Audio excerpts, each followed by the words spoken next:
Hey, good afternoon. We will go ahead and kick things off here. Good afternoon and welcome to our webinar today discussing a topic that's near and dear to me. How do we foster and engage more and more young minds into the world of STEM education to introduce them to a pathway of career and technical education for jobs and careers that are in extreme high demand. Um, as far as an agenda today, we'll do some welcome and speaker introductions that I'll do from my side, and then a little bit of why we're here today, why computer science, why early STEM, and then we'll hear from the stars of the show today, three guest speakers that are joining us today from your world, from the education world. Then we'll move in, have time for question and answer, and then some final remarks. That's kind of the rundown, and let's go ahead and get started. So first, I'd like to introduce our speakers. We have Omar Cortez. I'll let them introduce themselves in just a few minutes. But we have Omar Cortez from the great state of Texas, Dr. Angie Anderson, currently from Wisconsin, but originally from Texas, and then Miss Jocelyn Cortez as well. So Omar, please feel free to introduce yourself.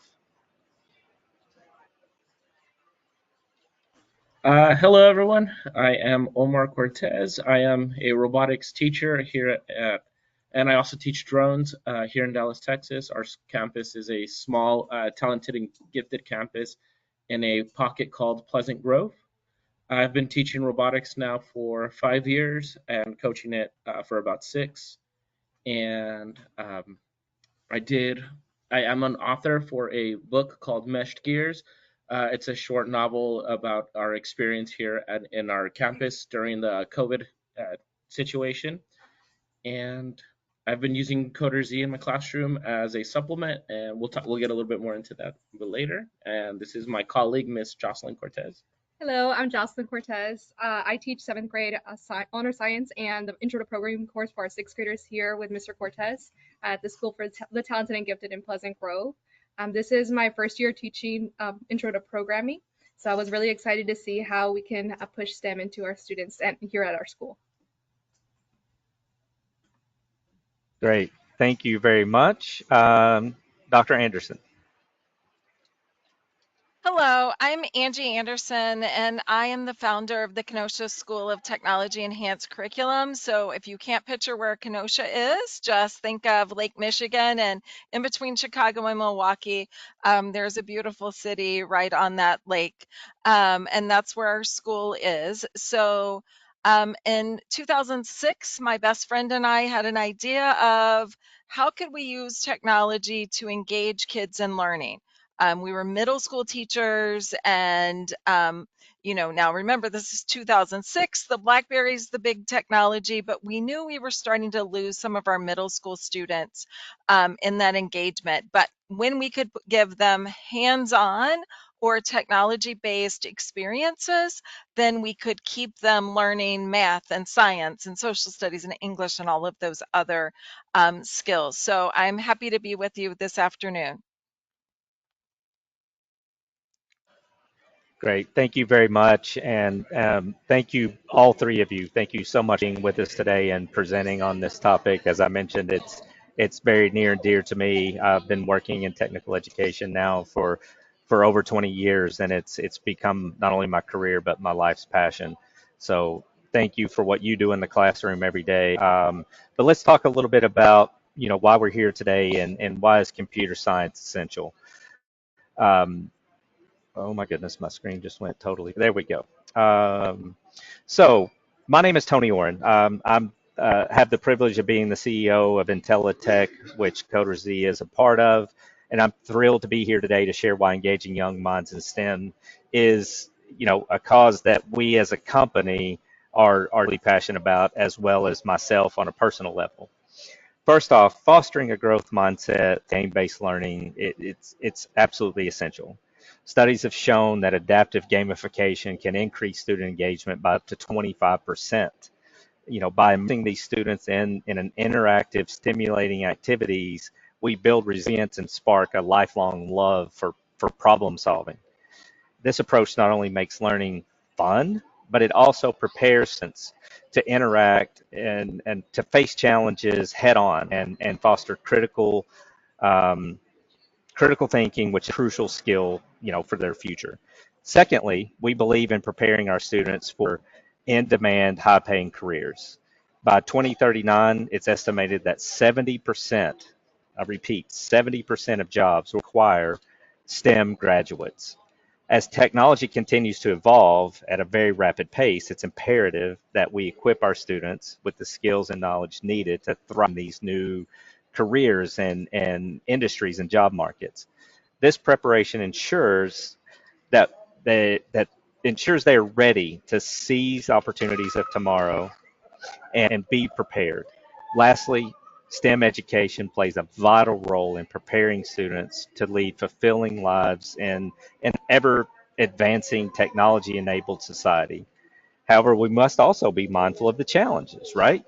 AI and automation are projected to exacerbate income inequality, with 50 to 70% of growth in U.S. wage inequality since 1980 attributed to automation.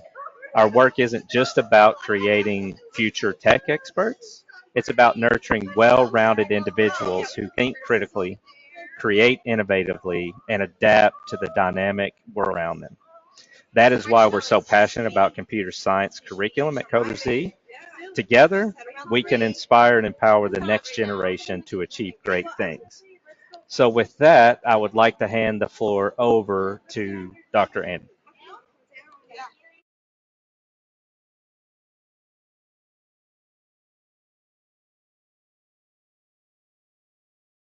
Okay, I'm just gonna share a little bit of my cute kids here, right?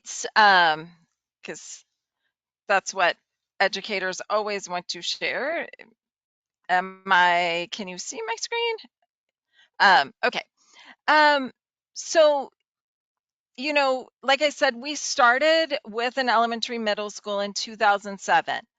When we started, nobody was talking about starting early. Technical educations, even Perkins was, really high school, maybe dabble a little bit in middle school. But why would we start, all the way at the beginning at 4 years old, like we do? And we felt strongly that there were several reasons to do it. Those reasons have become even more important um, as that talent shortage that Tony was just talking about, but also declining birth rates. Those two kind of double whammies of, why we need to build experiences and interest in students at early ages. So, and like I said, that means as young as 4 year olds. But needs to be in age appropriate ways. I am not suggesting that we put, first graders and welding booths, but I can tell you if, when we have to teach liquids, solids, and gases, it's way cooler than watching an ice cube melt and say, oh, that went from a solid to a liquid, to watch a video about welding where the metal went from a solid to a liquid to a solid and it made something. And so we do a lot about, thinking about why do we start early? Why, and part of it is that it changes the narrative of manufacturing as this dark, dirty, dangerous experience.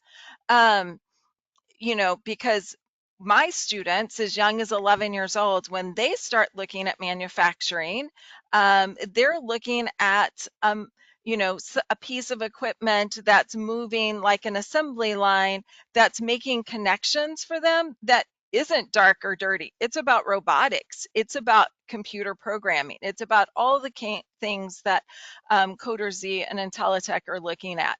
Certainly not dark and dangerous like happened in my community for a long time in Kenosha. We had a huge Chrysler plant. We're in the epicenter of manufacturing. It was so dirty that we still have the sign and the building of a steam bath, because typically women at that time didn't let the husbands that had been in the factory come home because they were too dirty. They had to go to the steam bath first. So if you ever come to Kenosha, Wisconsin, I can tell you what street the bath is still on. The building's still standing, not used, but still standing for the steam bath. So that's the idea of manufacturing in many parents' and grandparents' eyes. So when our students see it as this engaging technology programming piece, it really changes that. It also changes the narrative about who technical education is for. It's not about just students that don't have other options. When you start very early and you're exposing all of your students as a part of a STEM program, or looking at computer science standards, and it's for all students, it really changes that narrative of that it's only for students that don't have other options. It also counters those stereotypes of who goes in. My young ladies by sixth grade have certainly figured out that there are stereotypes about computer science or manufacturing or any of the technical fields. But by then, they've been in so long that they really don't care that there are stereotypes. And frankly, when they would just say it's kind of dumb that people think those are boy things. And they'd be like, well, I'm a better programmer. So, that confidence piece. We also believe that you start early because it engages those students that are at the highest risk of dropping out. Because who wants to be absent from school? I think every educator on here, absenteeism is a problem we're all dealing with, right? And so, who wants to miss school when you're programming robots or you're doing computer programming? No one, which is why we've consistently had attendance at my school in the 97 plus range. COVID messed up those numbers, but they messed them up for all of us, right? But really, that engaging and keeping kids in that need that hands-on experience, and that learning, and the being able to, that kid that always needs to know the why, that sometimes is like, well, this doesn't matter. Why am I learning this math? Well, when you can show them why they're learning the math, it makes a huge difference. And then finally, we believe you start early because it builds on students' natural curiosity, imagination, that unending confidence of their own abilities to solve a problem. So, I have a 2-year-old granddaughter. Yes, I have to work her into every speech, along with her brothers, 7 and 4. But if we were in a room together and we all had separate phones, and they all worked differently, she would figure out how to turn on the camera on every one of those phones. And if she didn't, she'd pretend that she did, and she'd still take pictures. Now, those pictures might be of the ceiling, they might be of her hand, they might be a part of her face, but she would figure it out, because 4 and 5-year-olds, when we can start them on this process of exploring and having experiences in rigorous, high demand careers like computer science, but we're doing it in age appropriate ways at those youngest of ages, they believe they can solve any problem.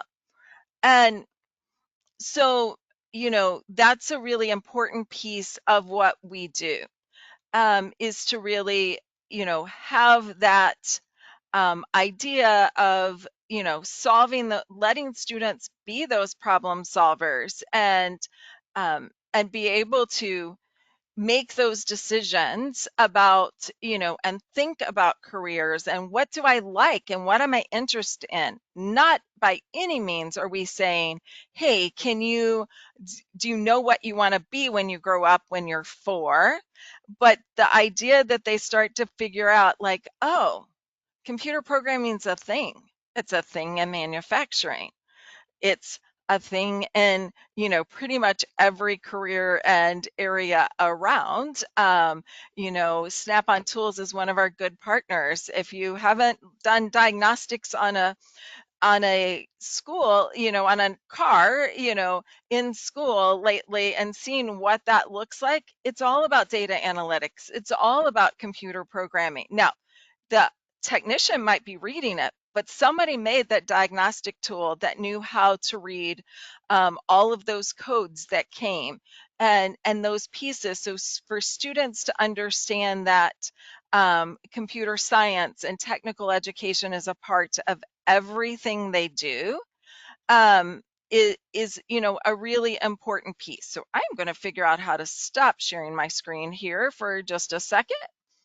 Um, and try to find everybody again.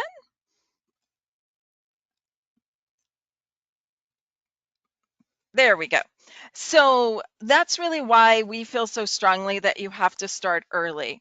And when we go back to what Tony was talking about with the talent shortage and the need for computer scientists and other technical workers in those STEM fields, that's starting early. So is so important. So what does that look like in our school? I already told you I don't put first graders in welding booths or fourth graders in welding booths, that it's age appropriate. So it's really about how do we connect what's already in our standards in science, in math, in those courses, and how do we connect those things together to career-based experiences? So how do we help them understand that programming goes in these other areas, or electricity? You have to understand electricity in pretty much every career today, because there are very few things that don't require electricity anymore. And so helping students understand that those science standards that, we have in our classes and have had in our classes for decades can be taught in this kind of applied way where they don't have to ask, why do I need to know this? Because they've had those career-based connections with it to understand, like, oh, because if I wanted to work in the aviation industry, or if I wanted to work in the semiconductor industry, or if I wanted to work in the automotive industry, that I'd need to understand those pieces. So I'll give one kind of concrete example, and then I'll let others talk here. So computer science, we're on here with Coder Z. So, in 4-year-old kindergarten, so we start as young as 4 years old. In Wisconsin, we have universal 4-year-old kindergarten. Anybody can go that wants to. It's a half-day program. We start with coding in 4-year-old kindergarten. Now, it looks like a mouse that has buttons on the top, but we start to teach logic. How can you get your mouse from this spot to that spot? How many straight moves do you need? How many turns do you need? What kind of turn do you need? Now, 4-year-olds don't know left and right. If you've been in elementary school, second graders don't know really left and right. Um, and so, but 4-year-olds can look at that arrow and they can look at their mouse and they can figure out how they need to move that to get to the point they want to get to. And they can understand that logic. I will tell you, I was in the classroom the first day we took them out of the box, and it took them about 3 minutes to figure out that if Jocelyn and I are partners and she gives me 4 turns in the same direction, that she can make my mouse go in a circle, which is like hilarious if you're 4. And so that whole idea of, did that student understand left and right and exactly what they were doing? No, but we started to build that experience of, okay, so that direction made it do this. So when they went to block programming and then eventually on. So, so like in our elementary school, certainly coding with Coder Z, Scratch, but by 5th grade, they're into Vex Robotics and and Legos and, robots there and that programming, moving into middle school where it goes to three-dimensional software such as Tinkercad or SketchUp, and into Raspberry Pis with the Coder Z Python gem program. And so really kind of just making these intentional building blocks is what really excites us.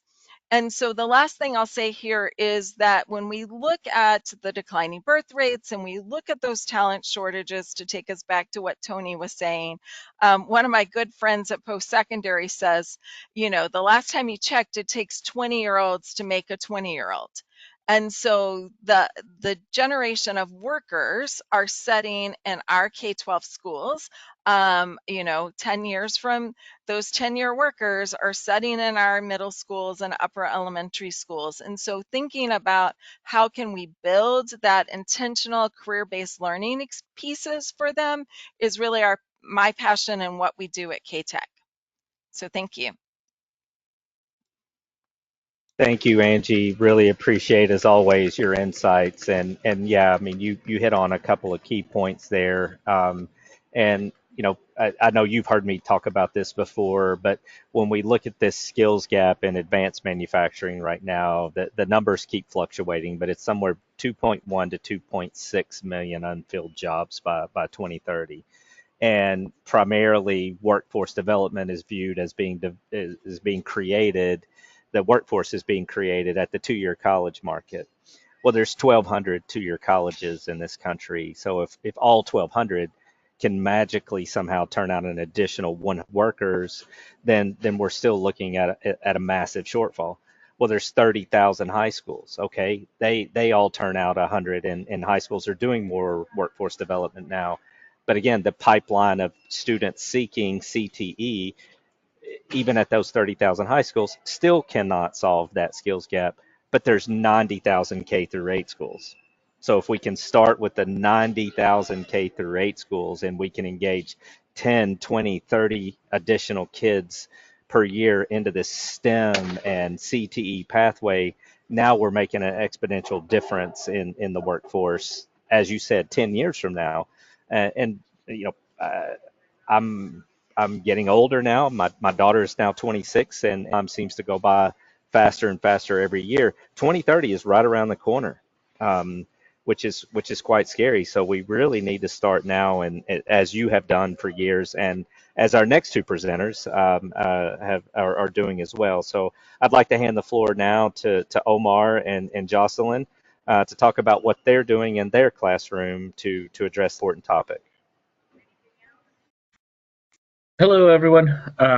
So I think Jocelyn and I offer two very unique perspectives, specifically given the experience, right? And so I've been doing, even though she's probably been a teacher longer than I have or better, I've been doing robotics a little bit longer. So what we're getting at is a teacher that maybe has never done robotics and programming before, and someone who has done robotics and are both sharing the experiences utilizing software such as Coder Z.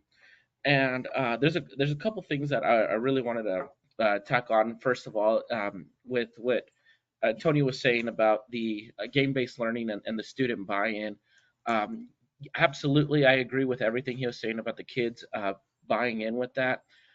It just maybe about 2 3 years ago, I switched over my classroom focus from learning all about the engineering basics to more of a competitive style.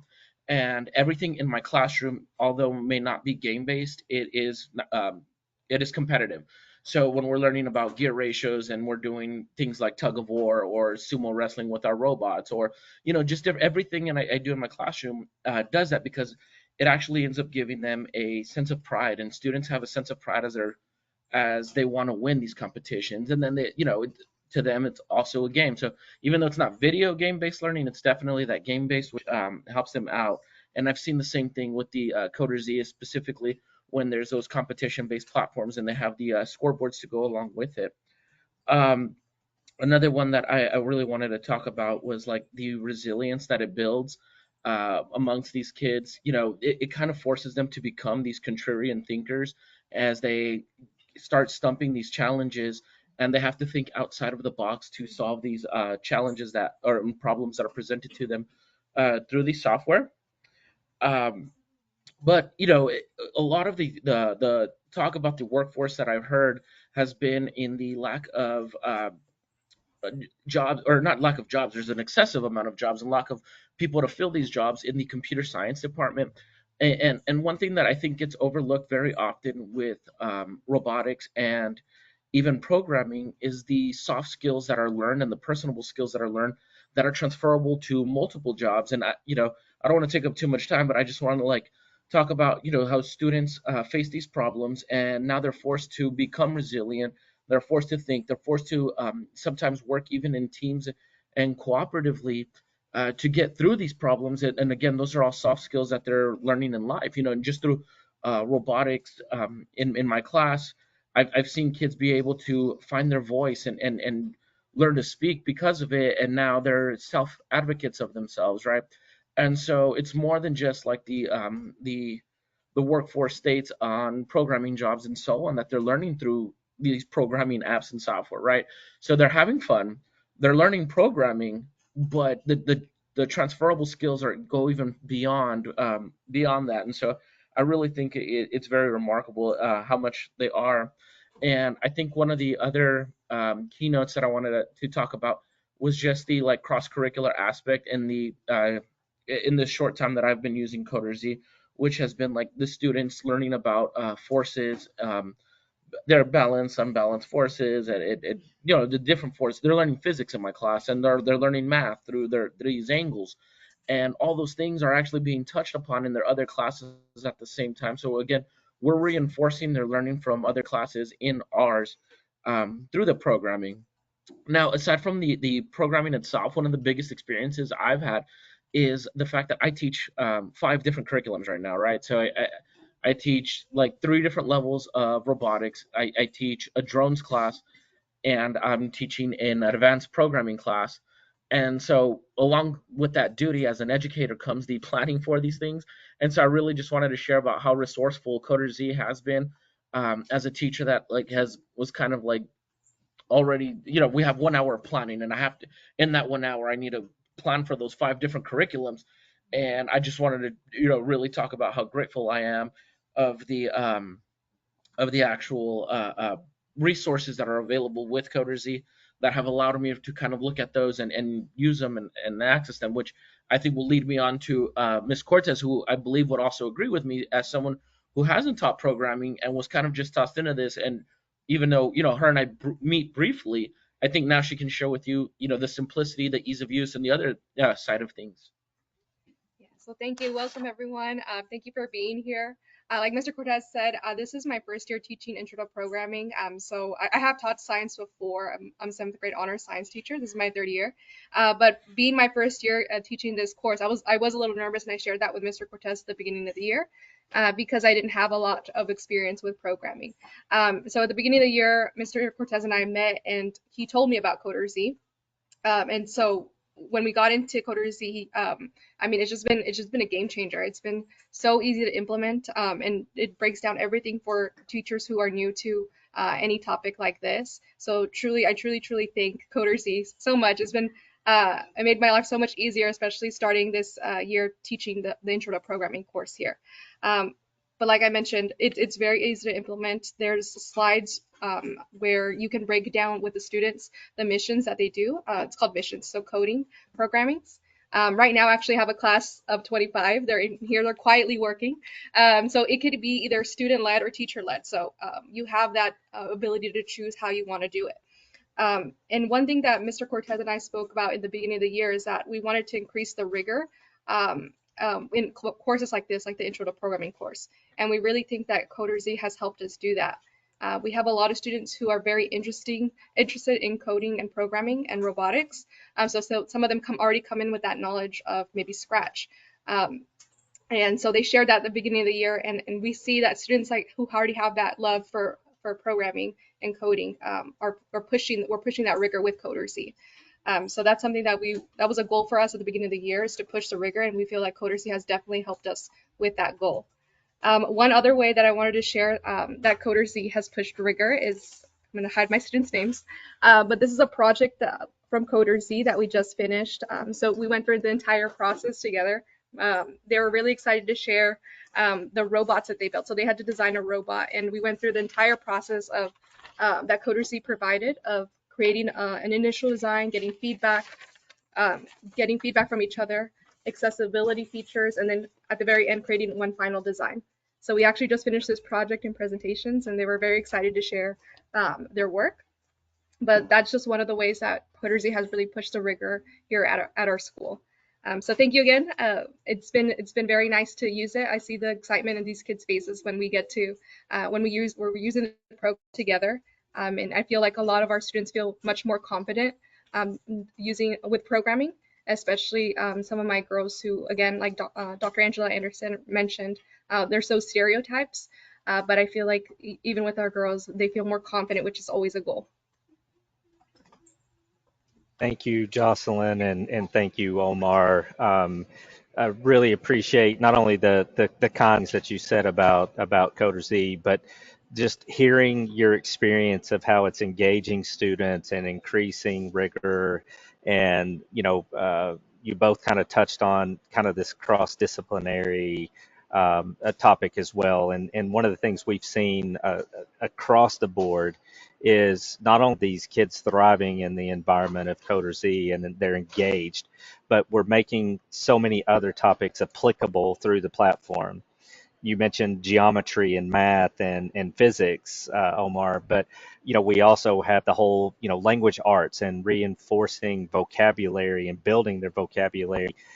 We've seen scores improve across all curricula. As after before, looking at before and after test scores, let's say, of students before and after using Coder Z, we've seen an improvement in math scores, improvement in their reading, improvement in their science, improvement in behavior and attendance and engagement in the classroom. And I'm a STEM kid, but I'm a STEM kid that grew up on a farm, and so you had to learn everything in an applied way. And I was gifted in one area in school, well, two areas. One, getting in trouble with the principal, and the second was math. Math was my strong suit. It came easy to me. But for a lot of kids, understanding X, Y, Z axis, it's an abstract thought. But when you start moving a robot in an X, Y, Z axis, it suddenly makes sense, and it makes the learning more applied. Um, Before we move on to the Q&A, and I want to thank all three of you for taking time out of your extremely busy schedules to share your experiences and share what you're doing to engage younger minds into the world of STEM and computer science and CTE. I just wanted to recap. I had a note here. Um, One, I want to apologize. My camera magically stopped working in the middle of this presentation, and I'm incredibly embarrassed about that. But technology happens. Um, but I wanted to kind of recap. We talked. I talked about a little bit on the skills gap, and my background is around advanced manufacturing, so those are the statistics I know. But just I want to recap those numbers. Anywhere from 2.1 to 2.6 million unfilled manufacturing jobs by 2030, and that's with the flat economy that we're in right now. And as things change over the next few years, I fully expect those numbers to increase with the onshoring on the backside of COVID, all of these new industries that are exploding across our country, from electric vehicles to the batteries for those electric vehicles, to the semiconductor, to the pharmaceuticals. All these are new companies breaking ground that are going to need workers as well, in addition to the existing base that we have out there that's already struggling to find workers. And it doesn't make sense sometimes with you look at unemployment rates and unfilled jobs, but declining populations is a real topic, and the number of schools we're not going to vastly increase our number of schools in a short period of time, certainly not by 2030. So that's why this topic of engaging younger minds, getting to these, um, thousands and thousands and thousands of K through 8 schools is so critical. And it's the reason that we created Coder Z, was to bring the world of robotics and STEM, to make it accessible and available and easy to access to as many young minds as possible. So with that, I'll pause, and please feel free to unmute yourself and ask a question, put a question in the Q&A, in the comments, whatever, but we'd love to hear from you if you have any questions for Dr. Anderson, or for Mr. Cortez, or for Ms. Cortez. Hopefully they're still with us. Maybe their camera decided not to work for them as well.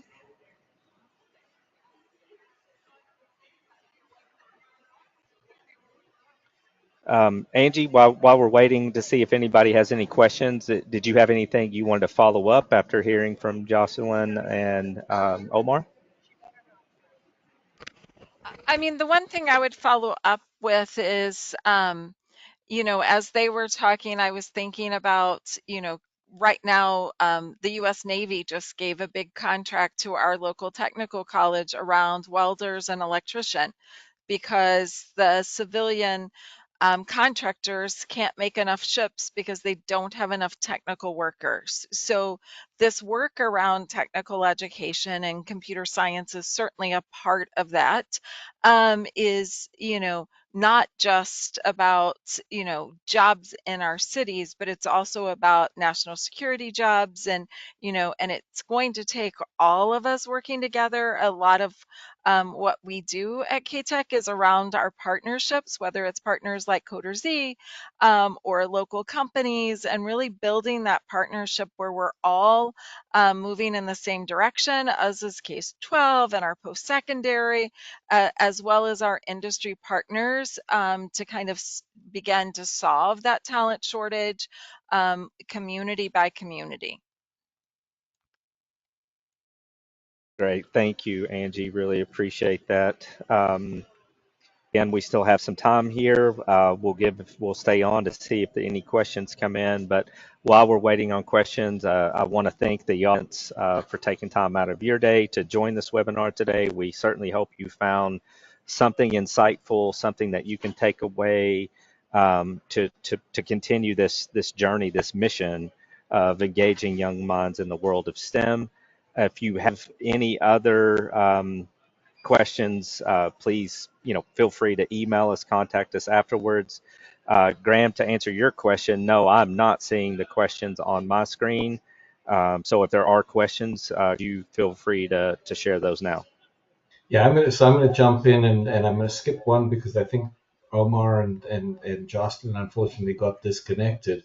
Um, but there's a question here from Melissa Hammers asking, does Coder Z have curriculum activities for K to 2?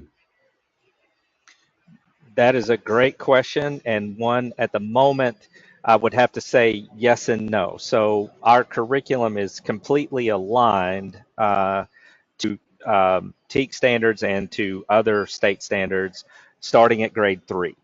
But that does not mean that third grade course could not be applicable to younger ages, or certainly at least portions of the curriculum. We are going to continue to work downwards in the grade level, either directly with additional courses or with partners. But at the moment, if you look at our material, you look at our website, you look at our offering, it's going to show that it starts at the third grade. But I'd also like to give Angie a second, because I know, Angie, we worked with your school, we worked with your high school kids on the Python side. So I don't know if you can comment on this or not, but the third grade content, and if you don't know the answer, just say that's fine. But do you think that the third grade content could be applicable down to the second grade, or maybe even portions of it to the first grade? So I know Tony's team is kind of making that curriculum for those younger ages. Certainly there are experiences out of them, even if it wouldn't be the whole program at those that could be applicable for that K2 range. But I think we'll all be excited when it's completely aligned to those grades. Got it. Yep. Agreed. Agreed. Graham, are there other questions?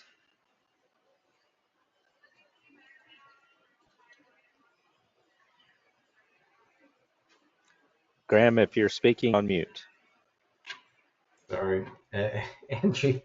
The question here about the some of the experiences that you talked about, is it in specific regions of the country, or do you see some states making more progress than others in promoting the education levels? I will tell you that there are states that have put more money towards it. Like my friends in Tennessee, I asked them not to talk about the $1 billion for technical education they get because we do not have that in Wisconsin. So I certainly think there are states that have really prioritized technical education, and every state kind of has a little bit of a different system of around that, but I think it really is focused on that industry coming in, and what is that focus for the state as well. Thanks, Tony. There's a couple of questions for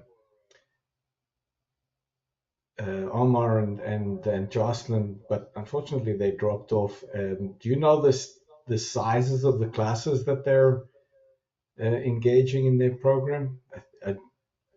I do not know the answer to that off the top of my head. If Randy were in the call, he would probably know. He's worked with them, hand in hand. Rebecca, maybe if Rebecca's still on, she might know as well. But in general, in terms of what we see across the board, most of these classes are, 20 to 30 kids per classroom. Our licensing allows up to 30 kids for the base license for let's say, a class license. That can obviously be adjusted, up if you have 32, 35 students. But in general, that's the numbers we're seeing. Is I would say we're averaging 25 students per class. And, if you look at how you structure the curriculum, it certainly fosters teamwork. And when we look at the Coders E League, which we didn't really talk about in the call today, but the league, which is our, let's say, um, esports, if you will, you know, those we generally do teams of six, up to six in a team. Some schools have 3 or 4 students per team, but generally it's 6 students per team. And then so if you have a class of 30 students, then you're looking at 5 teams that are 5 teams of 6 that are working together as their team to compete against the other teams and see who can achieve more missions, higher points, etc. Um, but I don't know the Can exact I numbers. can I add something on that, Tony? So, Please. like typically for us, lower elementary is going to be in that 22 to 24 range, but certainly our upper elementary, middle school, and high school is going to be in that 26 to 30 range. And when we've seen real success at that, I will also say they talked about being in a gifted and talented school. Our school happens to not be a gifted and talented school, though I have many gifts in our school. But the high schoolers that did the Python Gem were 30% students with disabilities, about 12% English language learners. So pretty typical kind of cross section of students in there. Very few I would say, would be in an honors class in a traditional school, but have really enjoyed that. Great. Thank you, Angie.